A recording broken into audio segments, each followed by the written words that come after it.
Deixa eu te fazer uma pergunta Pode. polêmica. Pode. E não quero fazer para polemizar, não é por isso. É porque eu quero entender a sequência dessa fala. E também porque isso faz parte da minha interação diária. Eu tenho minhas redes sociais, etc e tal. Te perguntam muito isso. Me atacam. Ah, tá. Me atacam. Preciso deixar claríssimo que a grande maioria dos meus seguidores cristãos são extremamente respeitosos e muito queridos. Uhum. Assim como são queridos os que me atacam também. Uhum. E eu busco sempre responder para eles com muito carinho e com muita didática. Porque eu acho que a gente está aqui justamente para ajudar as pessoas que estão mais afastadas da luz. Claro. O remédio é para o doente, não é para o saudável. Mas uma das questões assim que eu mais percebo é quando pessoas falam assim, mas você não acredita que Jesus é Deus, então você está condenado ao ranger de dentes, ao inferno eterno, etc. Isso é escatologia religiosa. Pois é. Perversa. Mas assim, exato. É como eu compreendo, porque eu digo assim, até por uma questão de bom senso, não é possível que Deus pede de nós que nós perdoemos, ou que o próprio Jesus em vida tenha pedido para Deus perdoar aqueles que teriam parafusado as suas mãos, e depois da morte ele diz, olha, manda pro inferno eterno, antítese disso, depois... Tudo. Exato. Como que fica essa questão perante os teus olhos? Porque assim, o seu discurso é bonito. Eu vou te repetir, Pastor Caio, a mesma questão que me fizeram. Veja que interessante. Alguém me fez uma questão assim no Facebook esses dias. Você é universalista? Querendo dizer, você não tem fundamento nas escrituras? Eu dei uma resposta. Universalista é isso? Não, ele quis dizer que na verdade eu sou relativista. Se você ama, porque eu chamo o muçulmano de meu irmão, porque de fato eu os vejo como meus irmãos, eu vejo os católicos, os evangélicos, os ateus, eu vejo como meus irmãos, e eu tenho onde me fundamentar biblicamente, além do bom senso, para isso, certo? E eu me fundamentei nas escrituras para essa pessoa, expliquei não. O amor, as virtudes que Deus mais se apraz delas, elas são universais. Então, à medida em que eu dedico a minha vida e os meus ensinamentos a essas virtudes, é claro que você, que é uma pessoa particularista, que não compreendeu o amor de Deus que transcende as religiões e as barreiras, você vai achar que eu sou relativista. Mas não, tem visões religiosas que eu discordo delas veementemente. E uma delas é a sua. É a sua visão que não consegue perceber esse amor transbordando os limites e as diferenças. Eu te pergunto agora, pastor, eu vou fazer a mesma pergunta que essa pessoa me fez. Mas, pastor, como é que fica lá os escritos que falam do inferno para os que não forem fiéis, os que não acreditarem no sacrifício de Jesus? Como é que fica? Eles vão para o inferno eterno? Eu posso só completar... Como é que o senhor pode ser tão universalista assim? Porque Jesus o foi, mas pode perguntar. Porque no chat fizeram uma pergunta sobre o inferno, então a gente completa já com essa daí. Exato. Né? O Paulo Júnior, ele perguntou, no Islã existe inferno, aí no judaísmo, perguntando também, e aí pediu pro Caio qual a sua interpretação sobre inferno no cristianismo hoje. Essa resposta primeiro, Caio, depois eu queria uma visão dos três sobre essa visão do inferno nas três religiões. Né? Para mim, na realidade, o inferno é praticamente uma impossibilidade humana.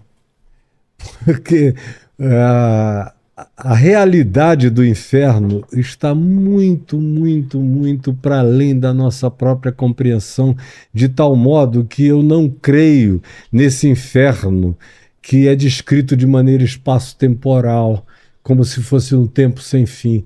O inferno, para mim, são experiências existenciais que acontecem todos os dias, o tempo todo, tem gente experimentando inferno. Meu trabalho... Uma depressão é um inferno. Mas eu estou falando daquelas escolhas malignas, perversas, anti-humanas.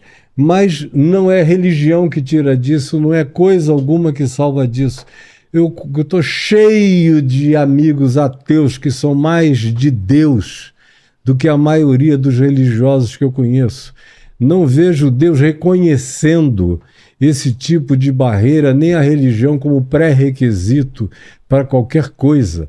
O Evangelho de Jesus, explica e aproxima todos os seres humanos de Deus na medida em que eles vão se aproximando uns dos outros. Com um bom pai, não vai para o inferno nenhum. Uma boa mãe não vai para inferno nenhum. E ser humano algum que não queira inferno irá para inferno algum, só porque ele deixe de ser isto ou aquilo, ou de frequentar este ou aquele grupo. O inferno, o Novo Testamento diz que foi criado para o diabo e seus anjos. Agora, o próprio inferno é finito. O inferno, o livro do Apocalipse, diz que ele será extinto. Ele acaba, ele não prossegue, ele não continua. Então, quando Jesus fala do inferno, ele está associando ao Geinom, ao Vale de Inom, à queima do lixo, ao que Manassés fez com os filhos, naquela região ali do Vale de Inom, mas não é uma designação para a qual as pessoas tenham que imaginar o próximo ardendo em chamas e ranger de dente por uma existência de natureza espaço-temporal, como se fosse uma linha linear no espaço-tempo sem fim para sempre. O inferno cai na categoria do eterno, e o eterno não é mensurável por espaço-tempo. O inferno, o eterno é instante. O eterno é momento. Eu já andei no inferno muitas vezes. Eu conheço o significado de inferno em mim mesmo. Eu já quis tirar a vida bem jovem, porque eu não aguentava mais existir. Eu queria qualquer outra alternativa que não fosse a vida que eu tivesse, porque a vida que eu estava tendo era puro inferno. Era insuportável. Então eu, particularmente, acho que o inferno, se ele acontece para alguém, tem que ser fruto de uma deliberação. E além do que a deliberação não tem persistência além da experiência do momento eterno.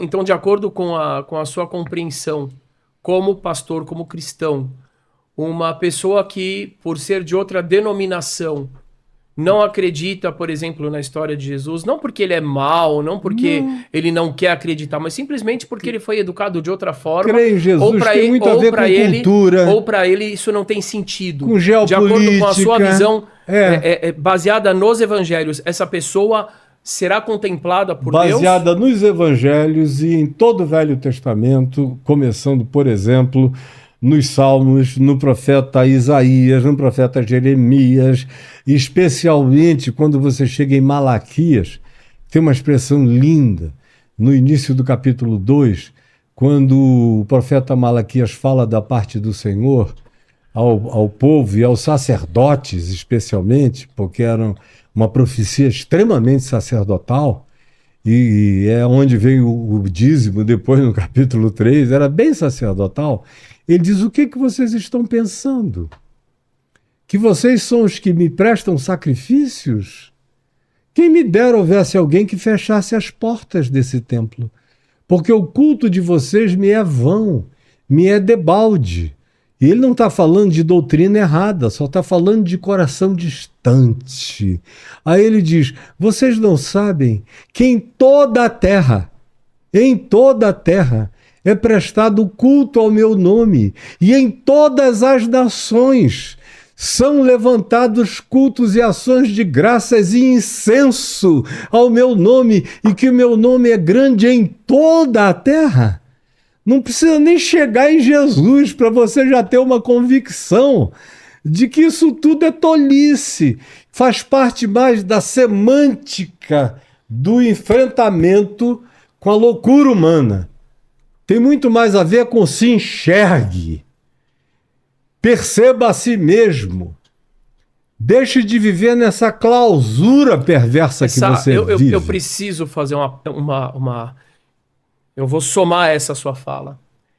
Muitas pessoas me escrevem e falam, porque às vezes eu faço parte de uma banda interreligiosa. O Sheik conhece a nossa banda Sou da Paz, conhece o nosso amigo Mahesh, que é Hare Krishna. Estava conversando com ele hoje, né?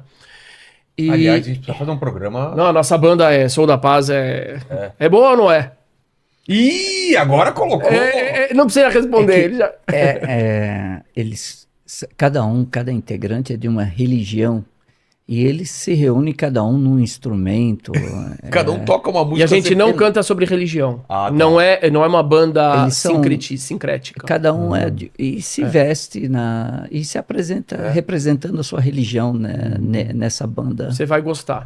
Mas aí às vezes eu apareço na banda e o pessoal fala assim, escrevem, fala, mas Rabino, como é que o senhor está do lado de uma pessoa dessa religião? Ele é do diabo. Uma vez eu estava numa religião interreligiosa, de novo, ela não é ecumênica nem sincrética, nós sentamos, né, várias vezes estivemos em fóruns assim, não é, Sheik? E uma vez eu estava numa reunião assim, e eu levantei e fui para fora tomar um ar. E um dos participantes olhou para mim e falou assim, você sabe que da luz só tem 2 lá, né, eu e você. O resto é tudo das trevas. Meu Deus, que tristeza. Eu falei, eu não acho que eles são das trevas. Não acho. E aí o pessoal me pergunta, se fundamente, Rabino, onde que o senhor se fundamenta para falar isso? E eu cito esse versículo que o senhor citou. Como é que Deus chega para o povo de Israel, muito antes de existirem outras religiões monoteístas, não tinha islamismo ainda, não tinha cristianismo, só tinha o povo judeu ali monoteísta. E ele fala, no mundo inteiro todas as nações oferecem libações e incensos para mim. E é aí grande o meu nome em toda a terra. Aí vai o exegeta Arashi, que é um dos grandes eruditos da Torá, e ele tem que lidar com isso. Mas como é que as nações cultuavam o eterno? Se o único povo monoteísta eram os judeus. E ele responde que lá atrás a gente tem que procurar o bem das pessoas, né? Não dá pra gente só procurar o mal. Que no fundo todas essas pessoas na realidade sabem que tem o Deus superior, o criador de tudo. Ou, talvez em outras palavras, a gente pode dizer que essas pessoas estão buscando. Claro. Talvez ela chegou no caminho que não seja o caminho ideal, pelo menos de acordo com a nossa visão. Ponto de vista. Mas o que move a pessoa, o que move a pessoa é querer agradecer a Deus. O que move a pessoa é o amor. O que move a pessoa é querer saber o seu propósito. E as consequências disso são o bem, são a gratidão, são a justiça. Então, de acordo com esse versículo e essa interpretação, em Lucas 13, aqui a gente tem uma passagem bíblica das escrituras hebraicas que abre uma grande porta para a gente perceber que o julgar o outro positivamente, que compreender que há algo divino, mesmo nos caminhos que possam não ser os ideais, é bíblico.